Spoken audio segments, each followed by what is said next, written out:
Queridos, o Evangelho de Lucas, capítulo 4, versículo 31, é o versículo que nós começaremos nessa manhã.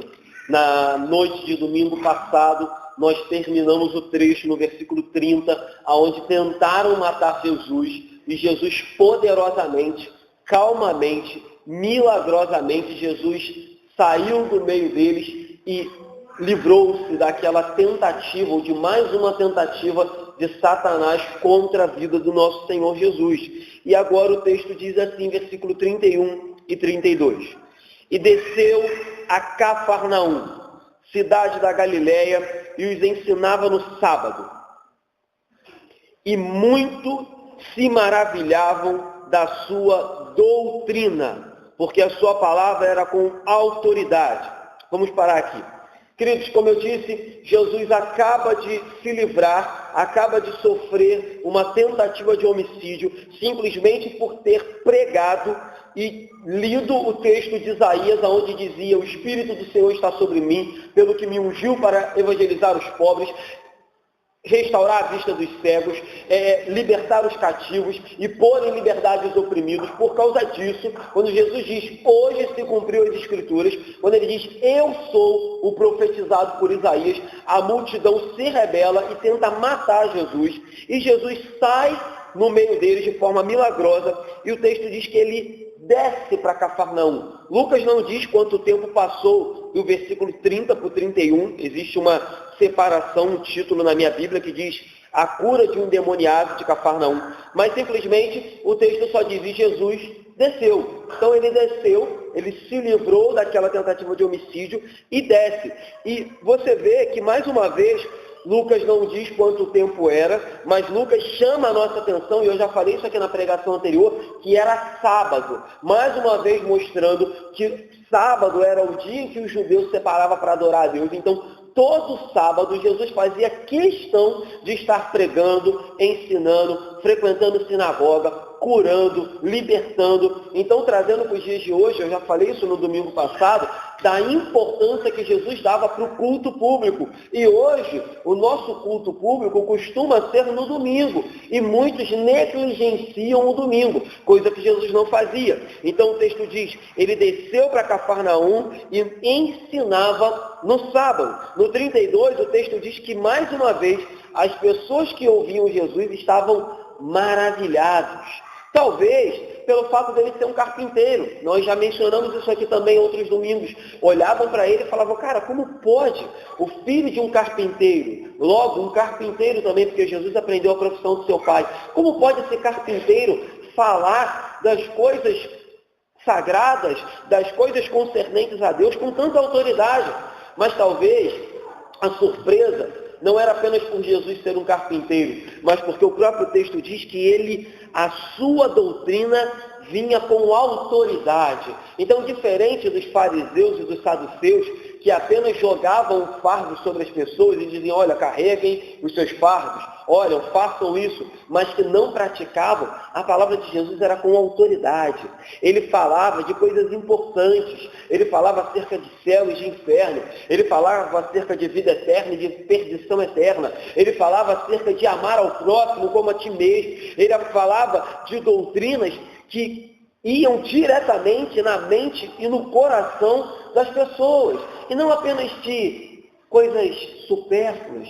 Jesus não perdia tempo com embates pormenores, Jesus não perdia tempo com coisas que não eram relevantes, mas pelo contrário, ele com terno amor, ele tocava o coração de cada um e pregava acerca do reino de Deus. Mas, vocês que têm acompanhado as pregações que nós estamos fazendo em sequência, sabem que essa perplexidade, que esse encantamento por Jesus, ele era algo que em momentos estava alto, e em momentos estava baixo, como nós lemos nos versículos anteriores.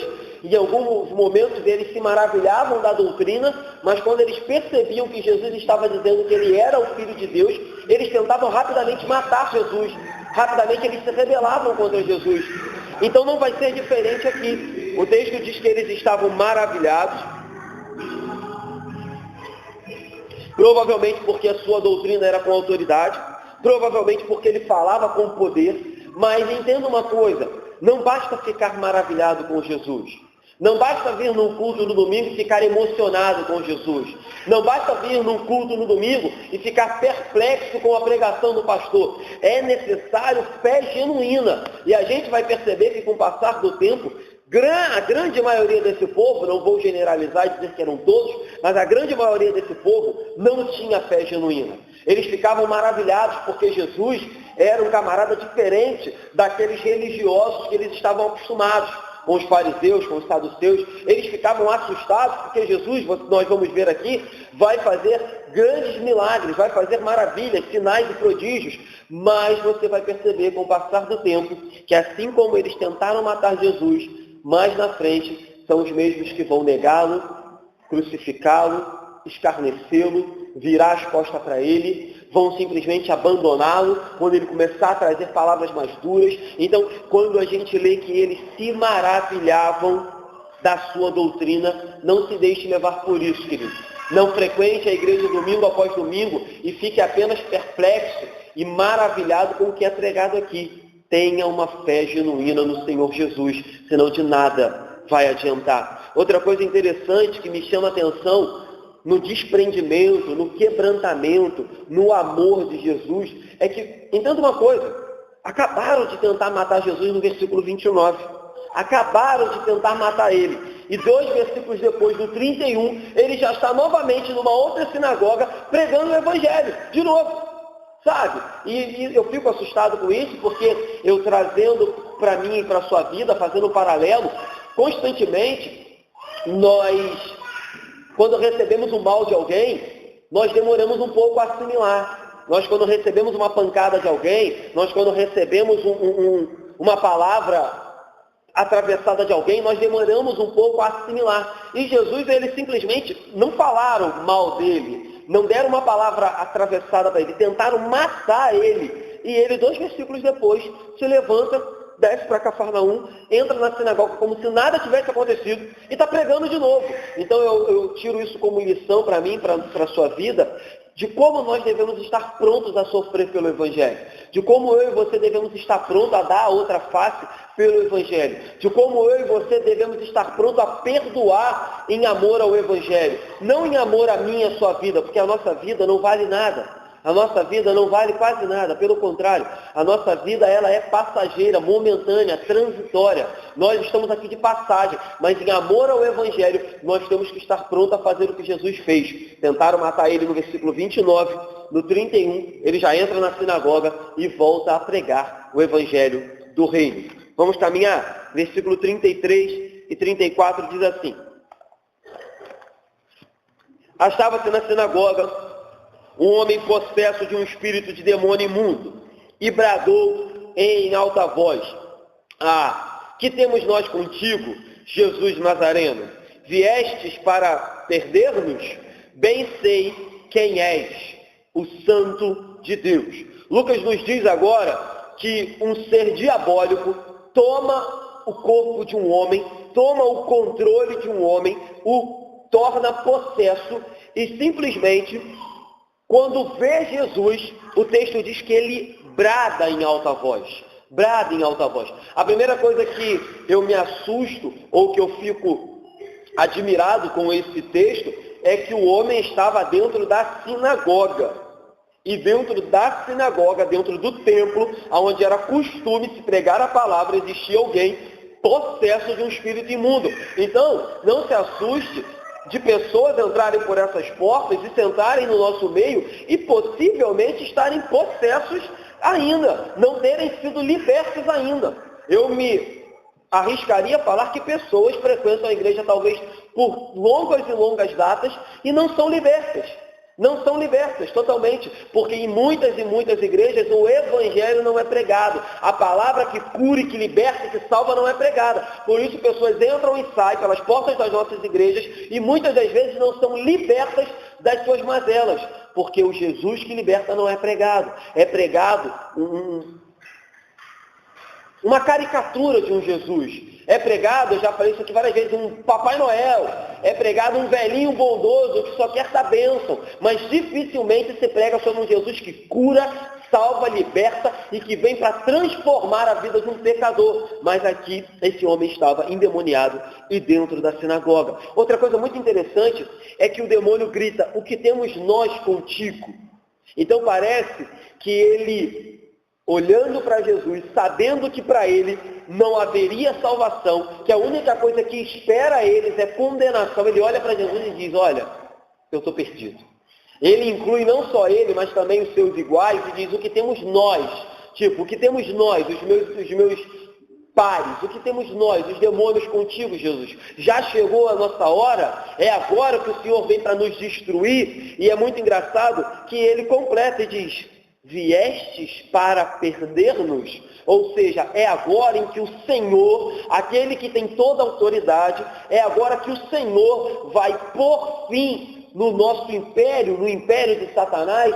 E você percebe que ele já desesperado faz uma declaração: bem sei quem és. Aí ele completa e diz: és o Santo de Deus. É impressionante, porque pelo incrível que pareça, Satanás é o pai da mentira. E nesse momento, até ele está falando algo que não é mentiroso. Ele sabia realmente que Jesus era o Santo de Deus. Ele está fazendo uma afirmação aqui correta.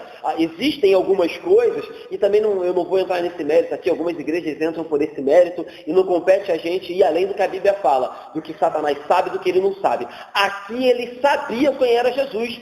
Eles olharam para Jesus e reconheceram: estamos perdidos, porque bem sei que tu és o Santo de Deus.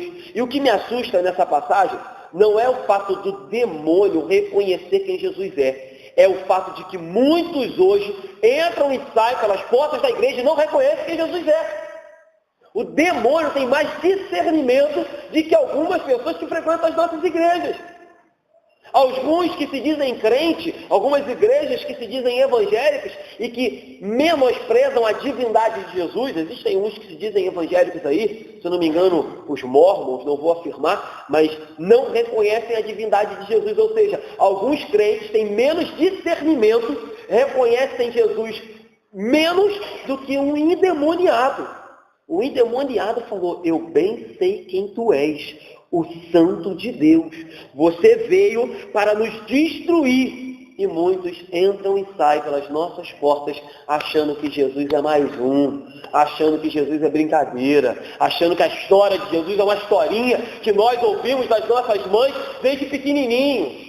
Queridos, ele é o Santo de Deus. E se até o demônio treme diante dele e diz: é agora que chegou o meu tempo, é agora que eu vou me perder, é agora que você vai me destruir. Quanto mais nós não deveríamos nos colocar diante de Jesus todos os dias com temor e tremor, com o coração quebrantado, com a nossa alma sedenta, com a nossa vida humildemente diante dele, falar: Senhor, bem sei quem tu és, o Santo de Deus. E se o Senhor veio para destruir as hostes, o Senhor veio para me salvar.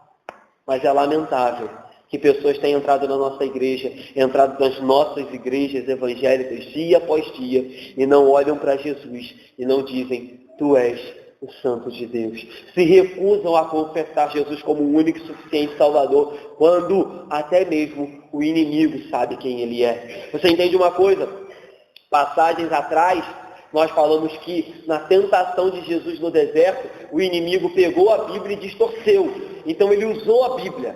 Agora, os seus discípulos, os discípulos de Satanás, fazem uma afirmação teológica. Então, se passagens anteriores ele usou a Bíblia e distorceu a Bíblia, agora ele faz uma afirmação teológica. Ele diz: olha, eu sei que tu és o Filho de Deus. Você consegue perceber o quanto o ser humano é ignorante? Essa é a palavra certa. O quanto o ser humano é ignorante quando ele se coloca diante de Deus, quando ele se coloca diante de Jesus e o trata com indiferença. Ele é ignorante. Ele está sendo um tolo, ele está sendo um grande ignorante. Essa é a palavra melhor que define essas pessoas, porque se o próprio inimigo sabe quem ele é, por que ele veio, para que ele veio. Quando o Evangelho é apresentado, queridos, isso é dito. Ele veio para destruir as hostes inimigas. Ele veio para salvar pecadores. Mas é necessário que nós olhemos para ele e o confessemos como o único e suficiente Salvador, o Filho de Deus. Senão, não nos resta nada a não ser condenação. O maior desespero desse espírito imundo aqui era que ele sabia não só que Jesus era o Filho de Deus, mas que ele sabia que para ele não havia segunda chance. Para ele não havia segunda oportunidade. Para ele não havia nada que ele pudesse fazer. Ainda que ele declarasse, eu sei que tu és o Filho de Deus, o que esperava para ele era condenação eterna. Mas para nós, seres humanos, Deus nos amou de tal maneira que nos deu uma segunda chance, crendo no nome do Filho dele. E muitos entram e saem pelas nossas portas e não percebem o peso, a responsabilidade, o tesouro que Jesus é. Eu digo peso porque ele vai pesar na balança, queridos. Ou para um lado ou para outro. A maneira, eu já falei isso aqui várias vezes e repito, a maneira como nós encaramos Jesus, a maneira como nós nos relacionamos com Jesus, vai pesar na balança naquele grande dia. Ou vai pesar para um lado e vai nos dizer absolvidos, ou vai pesar para o outro lado e vai dizer condenado, porque não reconheceu Jesus como devia, porque não lidou, não encarou, não reconheceu Jesus como devia. Então, que esse texto nos chame a atenção de como eu e você temos lidado com o meu e com o seu Senhor. Porque diante dele, o espírito imundo treme de medo e diz, é agora que eu perco a minha liberdade, se é que eu posso dizer que ele tinha liberdade para fazer mal àquela pessoa. Mas vamos ver o que acontece.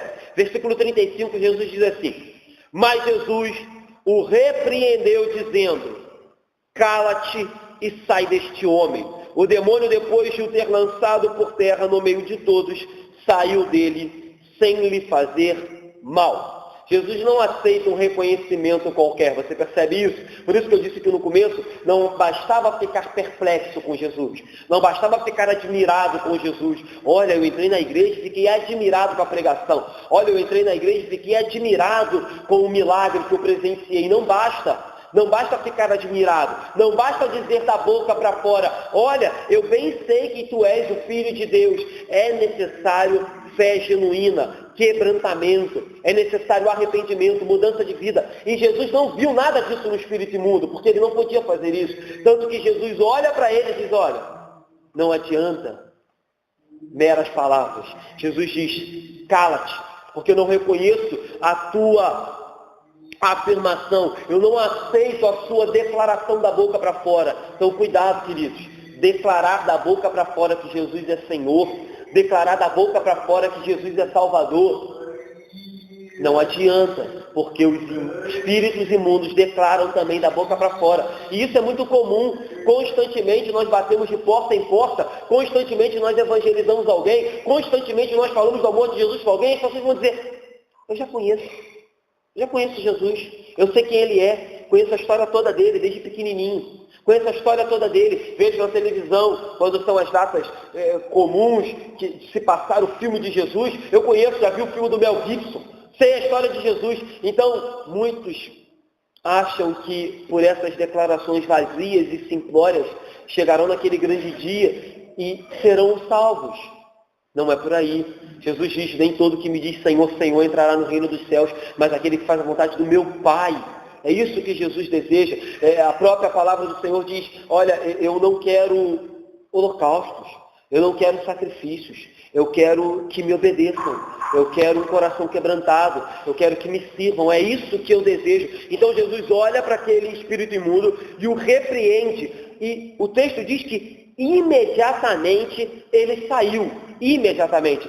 Você percebe que durante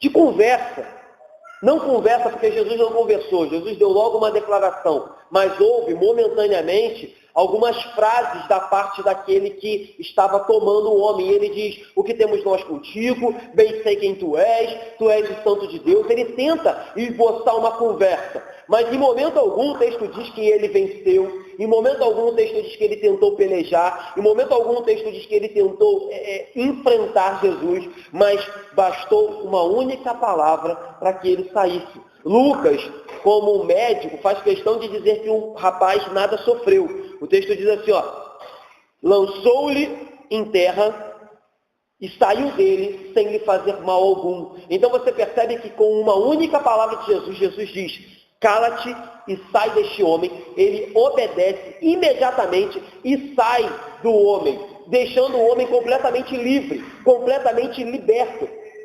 E talvez os irmãos possam olhar para esse texto e entender esse texto como algo surpreendente pelo fato de Jesus ter liberto um homem. Talvez hoje, se alguém entrasse aqui nessa igreja endemoniado e fosse liberto, os irmãos ficassem admirados. Mas o que mais nos traz admiração nesse texto, ou o que deveria trazer mais admiração nesse texto, o que mais deveria nos trazer amor por esse texto, o que mais nos deveria trazer quebrantamento por esse texto, é o fato de Jesus amar esse homem, se importar com esse homem, se interessar por esse homem, ao ponto de parar tudo e libertá-lo, ao ponto de parar tudo e dizer: cala-te e sai deste homem. Aqui aconteceu o maior exemplo de amor que Jesus teve. Talvez eu poderia fazer essa pregação e a todo momento exaltar o fato de Jesus ter poder para repreender esse espírito imundo. Mas entenda uma coisa: o que mais nos chama, ou o que mais deve nos quebrantar nessa manhã, quando olhamos para esse texto, é que Jesus amou esse homem de tal maneira que o libertou. Jesus fez por aquele homem o que ninguém poderia fazer. Jesus fez por aquele homem o que nenhum sacerdote, nenhum fariseu, nenhum saduceu, nenhum mestre daquela sinagoga poderia fazer. Jesus disse: cala-te e sai dele. E o homem automaticamente foi liberto. Ele poderia ter ganhado diversas bênçãos de Jesus naquele momento, mas ele recebeu a maior de todas as bênçãos. Ele recebeu a bênção que ninguém poderia comprar, que ninguém poderia adquirir, que ele não poderia ganhar em nenhum outro lugar. Ele recebeu libertação. Lembra que na semana passada, quando nós pregávamos acerca do texto que Jesus diz: eu vim pôr em liberdade os cativos. Eu disse que a maior de todas as cadeias não era a cadeia do sistema prisional brasileiro. A maior de todas as cadeias era a cadeia espiritual. E Jesus olha para esse homem e diz: ele está preso.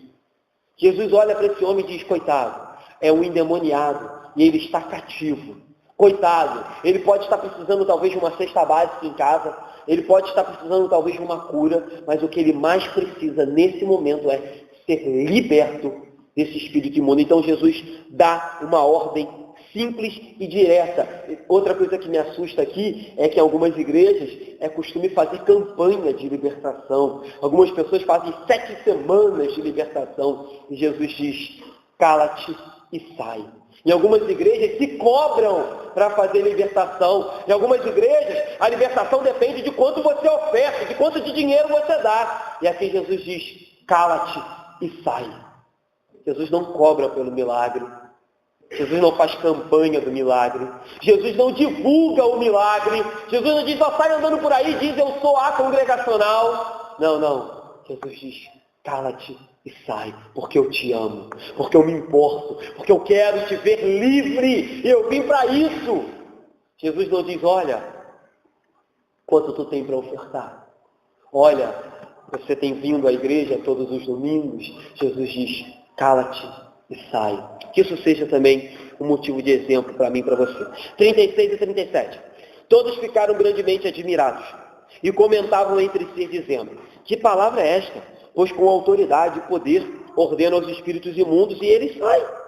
E a sua fama corria por todos os lugares da circunvizinhança. Então nós sabemos aqui apenas de forma resumida, não vou demorar muito, que essa aceitação, mais uma vez, é uma aceitação que no coração de muitos era uma aceitação momentânea e passageira, porque nós veremos logo na frente que muitos dos que agora estão maravilhados vão se escandalizar dele. Mas momentaneamente, quando eles veem a libertação daquele homem, eles ficam admirados. E eles perguntam, que palavra é essa? Mas na verdade o que eles estavam querendo perguntar é, que poder é esse? Porque nós frequentamos a sinagoga há anos, conhecemos os sacerdotes há anos, e ninguém tem esse poder para ordenar e dizer, seja liberto. E Jesus tinha. E de novo, eu pergunto para mim e para você, como nós temos encarado Jesus quando entramos por essas portas, domingo após domingo?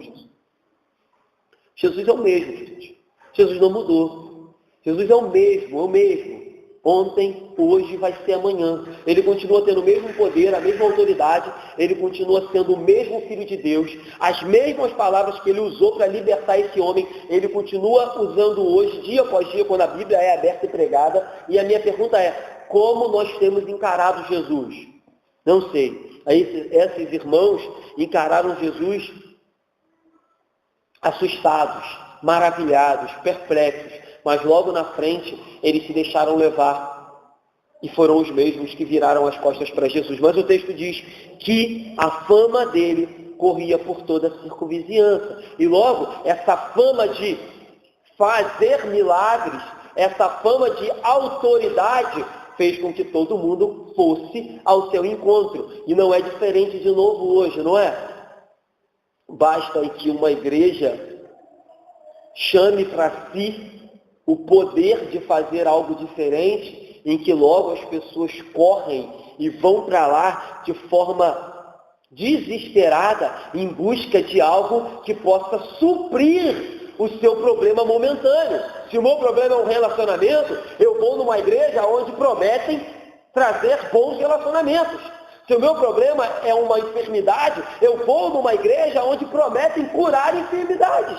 Se o meu problema é dinheiro, eu vou numa igreja onde dizem que lá tem a campanha dos empresários e lá eu vou conseguir resolver o meu problema. E não foi diferente com Jesus, por isso que eu digo que a gente tem que olhar para esse êxtase, para essa empolgação repentina com bastante cautela, porque foi assim que aconteceu com Jesus. Vamos olhar, versículo 38 e 39.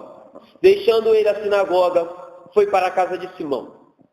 Ora, a sogra de Simão achava-se enferma com febre muito alta e rogaram-lhe por ela.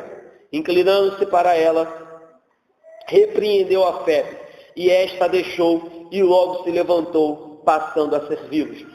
Lucas agora diz que Jesus sai do meio da vizinhança, deixa a sinagoga, vai para a casa de Simão. Simão aqui é Pedro, o apóstolo Pedro, tão conhecido. E aqui já vem uma informação muito relevante e interessante, porque hoje alega-se que os padres são sucessores de Pedro, que os papas são sucessores de Pedro, e sendo assim eles não podem casar por uma tradição que a Igreja Católica impõe, mas o texto nos diz que Pedro, o primeiro papa, segundo a tradição católica, era casado, tanto assim era que ele tinha uma sogra, certo? Então o texto diz que ao chegar na casa de Pedro, a sogra dele estava enferma. E Lucas, como médico, diz que a febre não era uma febre qualquer, era uma febre muito alta. Alguns estudiosos vão dizer que no original diziam que era aquela febre do tipo que a pessoa começa inclusive a ter alucinações, tremores, da onde o seu corpo não mais lhe obedece. E eles intercedem por ela, e o mesmo poder que estava sobre Jesus para dizer para o endemoniado, cala-te e sai dele, Jesus diz para essa febre, sai dela. Jesus repreende a febre.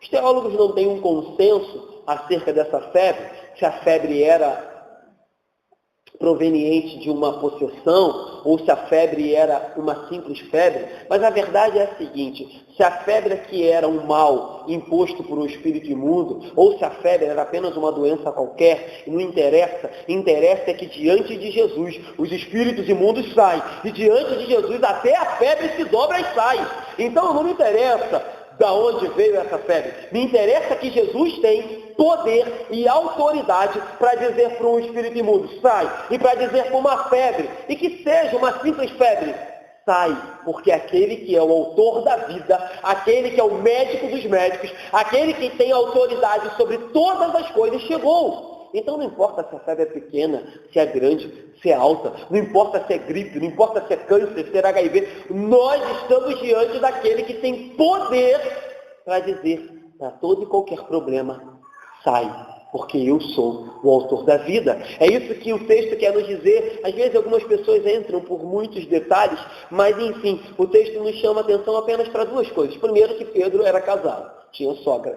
Alguns brincam, inclusive, dizem que Pedro não gostou muito da cura de Jesus, por isso que dizem que Pedro nega Jesus mais na frente. Mas isso é uma grande bobagem, uma grande brincadeira, mas enfim, o importante é, Pedro tinha sogra, era casado. E segundo é, diante de Jesus, não importa o teu problema, não importa se é um espírito imundo, não importa se é uma febre, diante de Jesus, todo joelho se dobra, diante de Jesus, todo mundo se cala, diante de Jesus, todos lhe obedecem, não importa, o mar lhe obedece quando tem uma tempestade.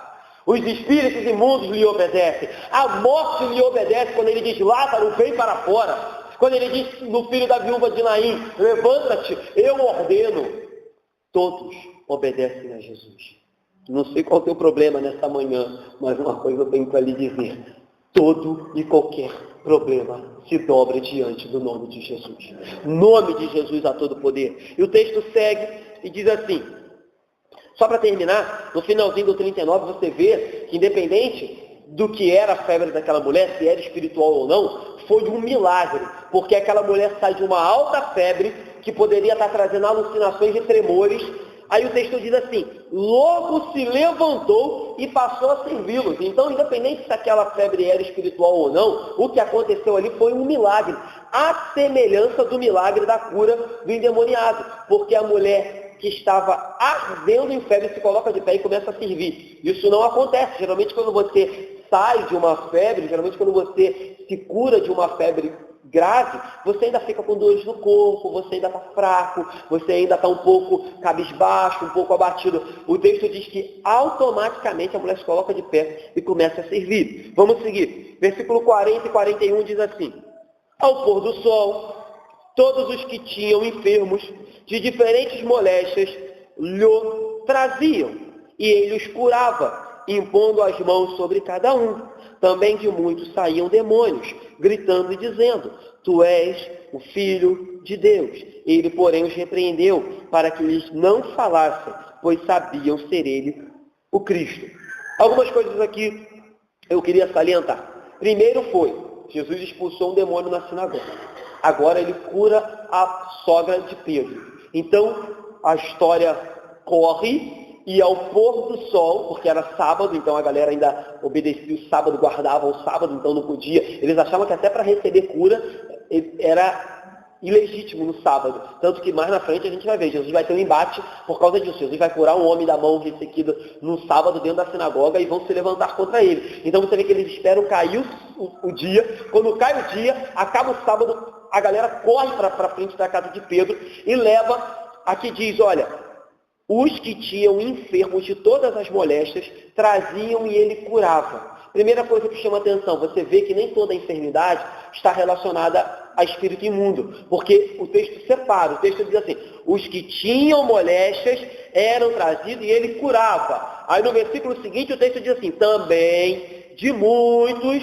outros saíam demônios. Então uma coisa não está associada à outra. Ah, pastor, espíritos imundos podem trazer doença sobre a vida de algumas pessoas? Podem, mas nem sempre a doença é associada à possessão ou à opressão demoníaca, porque você vê que Jesus aqui, ele divide as coisas. Ele curava uns impondo a mão e ele libertava outros totalmente diferente, que uma coisa não tinha relação com a outra. Outra coisa, o texto diz que nesse caso, Jesus impunha a mão sobre aqueles que vinham diante dele. Mas nos versículos anteriores, no que estava endemoniado da sinagoga e da sogra de Pedro, em nenhum momento diz que Jesus impunha a mão. Então você vê que impor a mão sobre alguém não é doutrina também, não é uma regrinha. Ah, pastor, eu acho que a pessoa só sai se enfiar a mão na cabeça. Ah, pastor, eu acho que a pessoa só vai ser liberta se o senhor encostar a mão nela. Ah, pastor, eu acho que tem que impor a mão porque tem unção na mão. Queridos, isso não é uma regra, 2 mais 2. Jesus entrou na sinagoga, o Espírito se colocou diante dele e diz: o que temos nós contigo? Ele diz: cala-te e sai. Parece que Jesus manteve uma distância. Cala-te e sai dele. Ponto. Depois ele entra na casa de Pedro. A sogra de Pedro está enferma. Pedem para Jesus: Jesus, cura ela está enferma. Jesus vai lá, cura a mulher. O texto não diz que ele colocou a mão nela. O texto não diz que ele usou óleo. Mais na frente, nós vamos estudar isso também, pregar sobre isso. Tiago, se não me engano, Tiago, vai falar acerca da unção com óleo. E nós cremos que em determinadas situações nós podemos orar por algumas pessoas e ungí-las com óleo. Mas, de novo, o poder não está no óleo, a unção não recai sobre o óleo. Ali é um simbolismo do Espírito Santo de Deus. O impor as mãos também não tem poder nenhum. A mão de um pastor, a mão de um presbítero, de um diácono, não tem superpoder. Eu repito aqui, nós não somos desenhos animados que têm poder nas mãos. O poder reside naquele que habita em nós, no Espírito Santo de Deus. Então, às vezes, eu me coloco nisso, você vai entrar aqui na igreja, eu vou fazer uma oração pela sua vida, e você vai falar: olha, pastor, isso é muito... Tome cuidado com isso. O pastor da igreja congregacional orou por mim e eu fui curado. Querido, já parou para pensar quantas pessoas estão com o joelho dobrado orando pela sua vida, anos e anos? Então não coloque na minha conta. Eu não quero aquilo que não pertence a mim. A cura pertence a Deus. Mas antes de você chegar talvez diante de mim e eu orar pela sua vida, e eu farei toda vez que precisar, orarei por todos aqueles que me pedirem, mas antes de eu orar, você já parou para imaginar quantas pessoas estão orando pela sua vida anos e anos, anos e anos? E às vezes eu vejo pessoas na internet: o pastor fulano orou e eu fui liberto. O pastor fulano orou e eu fui curado. Já percebeu que as pessoas nunca dão o crédito àquele irmãozinho humilde da nossa igreja? Já percebeu que o crédito nunca vai para aquela reuniãozinha de oração que acontece toda semana, onde as pessoas oram, constantemente lembram dos... Nunca vai. A fama sempre vai para o pastor, a fama sempre vai para o tal apóstolo, a fama sempre vai para o camarada da televisão que nunca te viu, não sabe quem você é, nunca foi na tua casa, nunca chorou pelo teu problema, mas a fama sempre cai no colo desses camaradas. Então, com todo respeito, não jogue isso no meu colo não, porque não pertence a mim.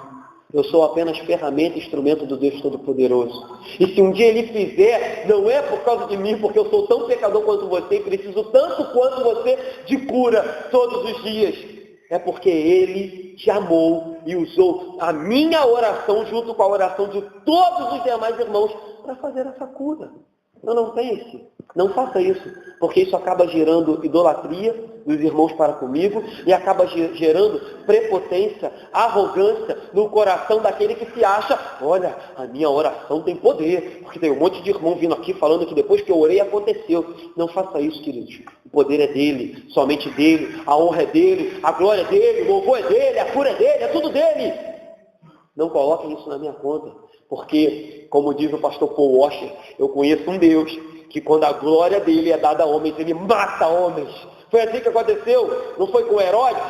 Quando dizem: olha, é voz de Deus, não é voz de homem. O texto diz: por Herodes não glorificar a Deus, bichos o comeram e ele morreu na hora. Então, não deem a mim aquilo que é de Deus, não coloquem na conta de ninguém aquilo que é de Deus. Toda honra e glória e louvor tem que ser dado a Ele. Outra coisa, queridos, apesar de tudo isso que eu citei aqui, disso não ser um 2 mais 2, não ser uma matemática, você percebe o tamanho do amor de Deus.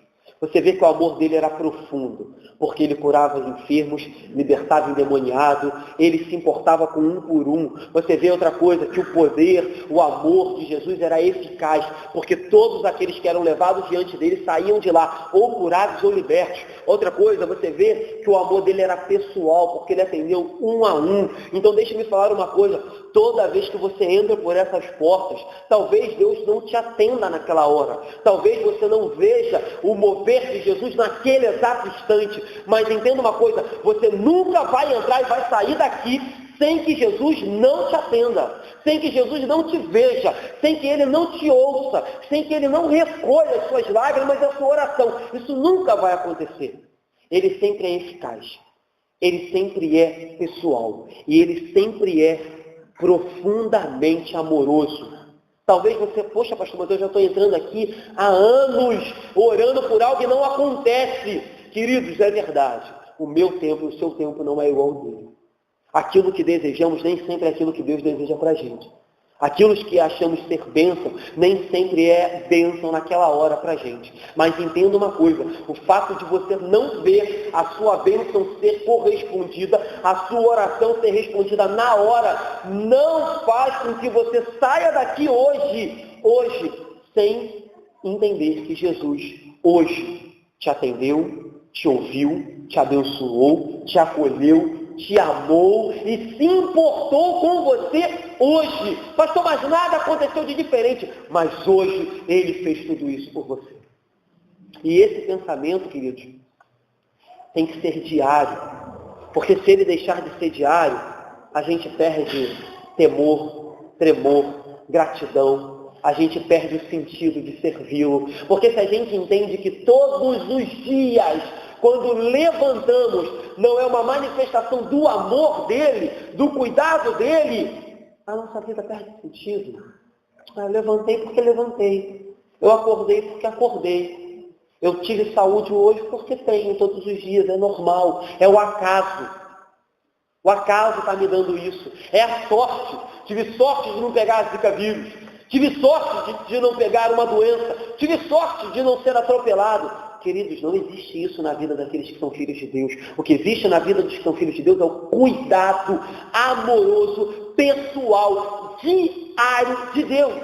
E se você não pensar assim, você corre o risco de novo de cair numa rotina miserável que vai fazer com que Jesus brilhe menos para você.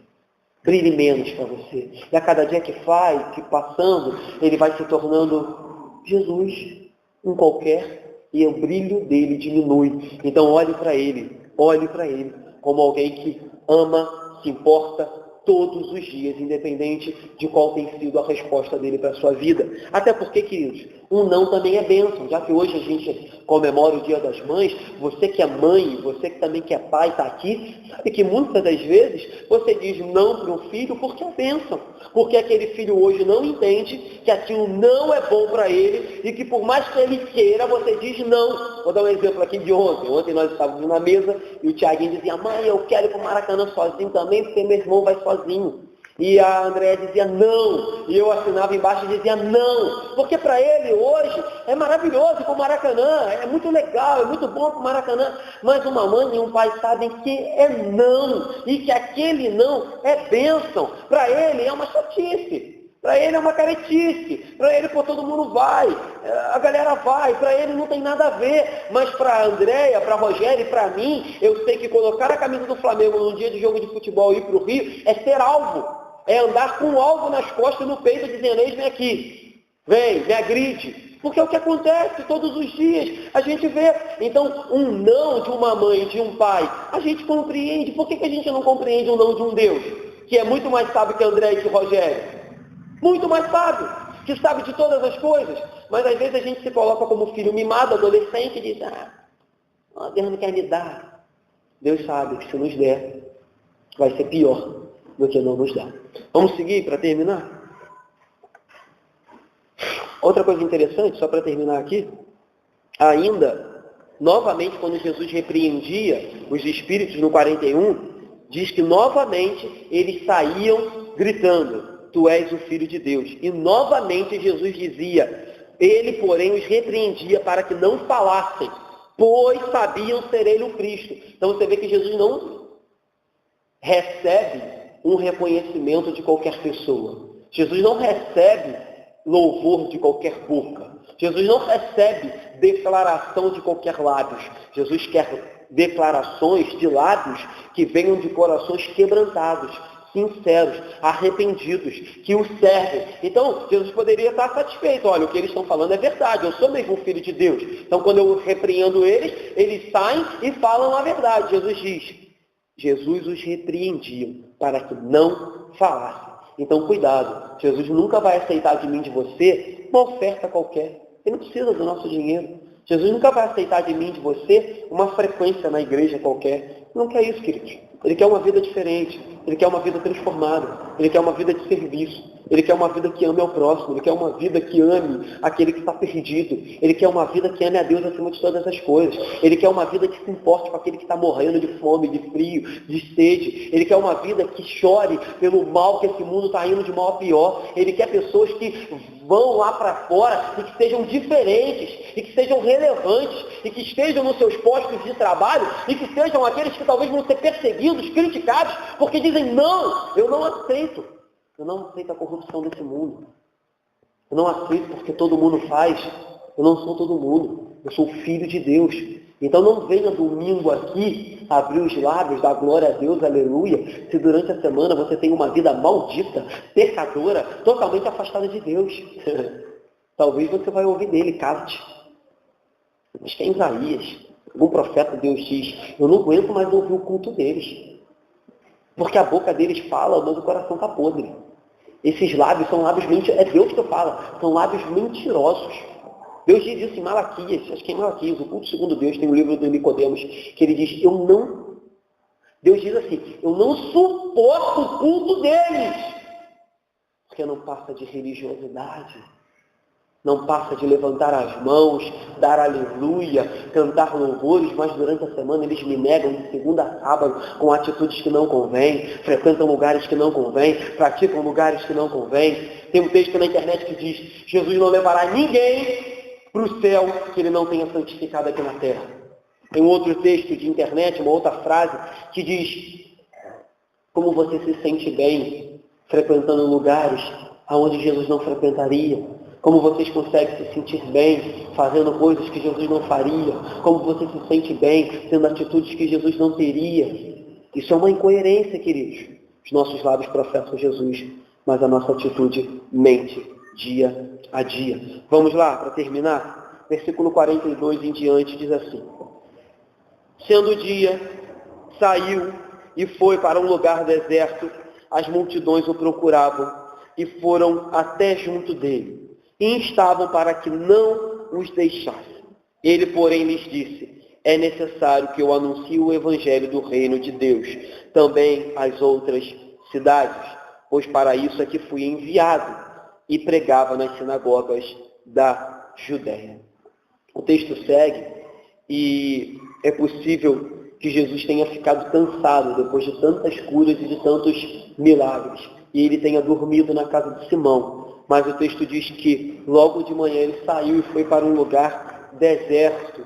E Marcos, se você olhar o texto de Marcos, que fala dessa mesma passagem, Marcos diz que nesse lugar deserto ele orava ao Pai. Então, nós vemos um exemplo de Jesus após ter um dia cheio, um dia atarefado. A atitude de Jesus é buscar ao Pai para renovar as suas forças. Depois de um dia de muitos milagres, de muitas expulsões de demônios, de muitas curas, Jesus não sai por aí fazendo comício. Jesus não sai por aí divulgando que ele era o cara. Ele vai para um lugar deserto, ele se isola. Ele não fica no meio da multidão para o pessoal jogar ele para o alto e fazer dele um astro, um mega pregador. Ele vai para um lugar deserto, ele sai do meio dos holofotes, ele sai do meio do povo e ele se isola e busca comunhão com o Pai. Então talvez, queridos, nós também estamos precisando de momentos assim.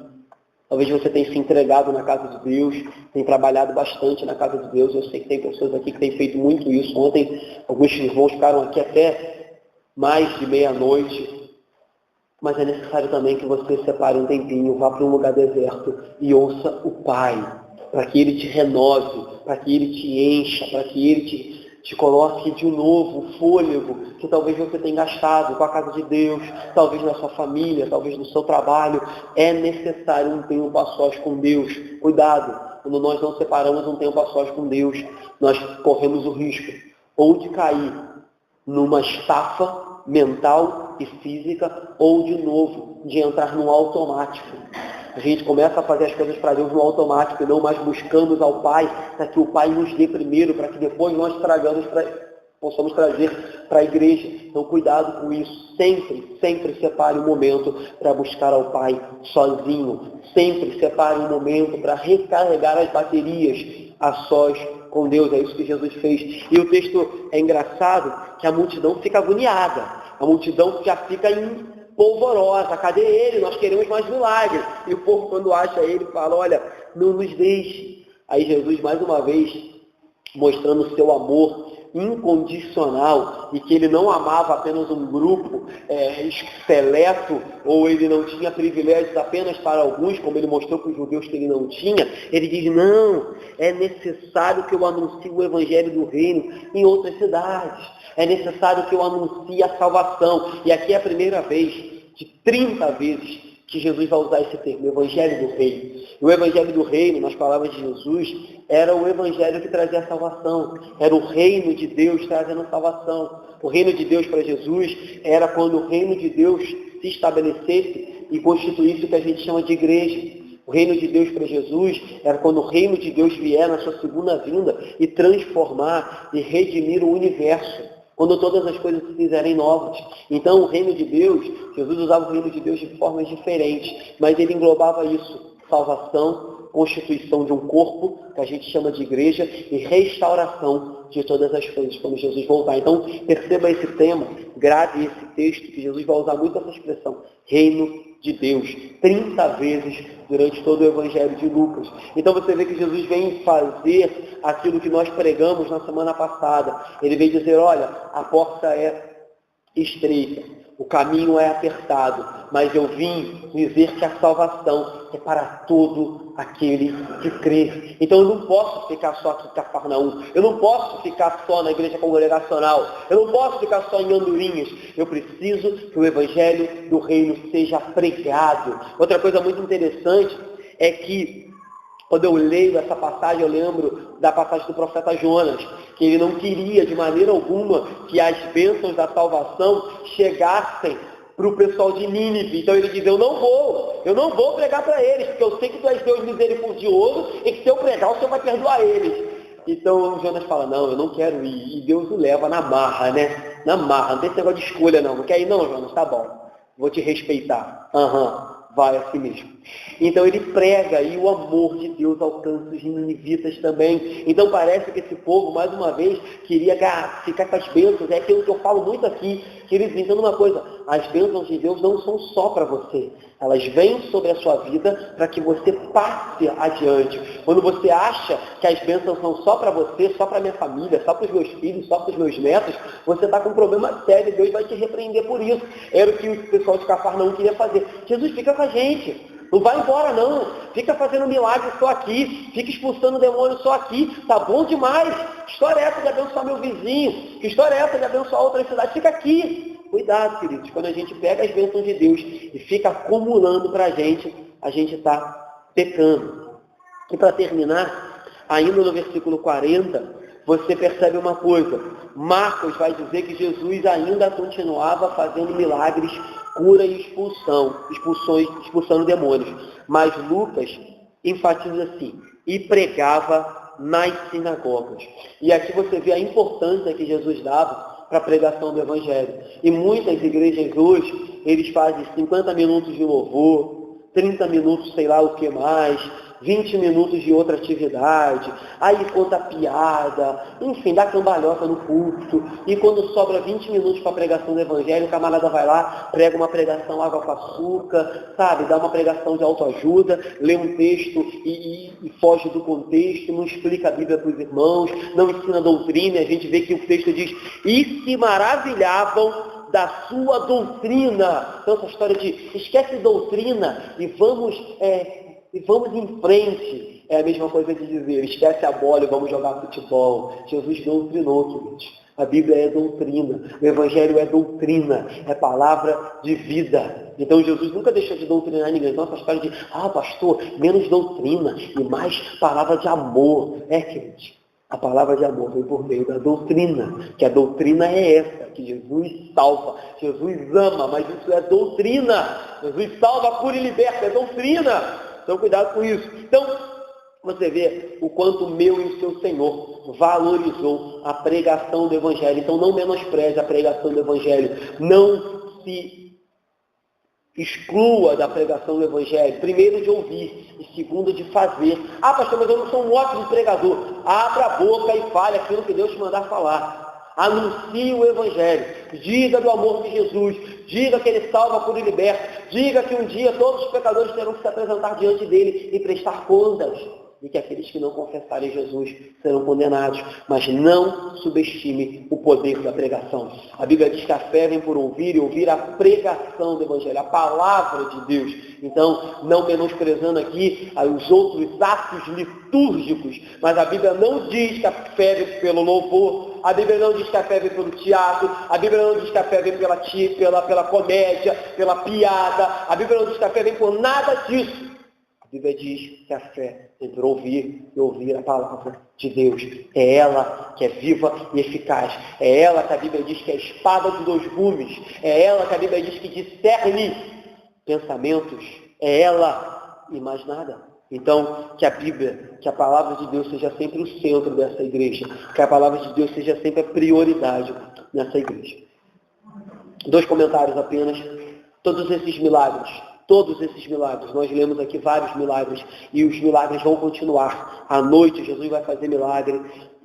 Na semana que vem, Jesus vai continuar fazendo milagre. Mas todos esses milagres estão aqui com um único intuito. Não, de novo, de que a gente seja caçadores de milagres.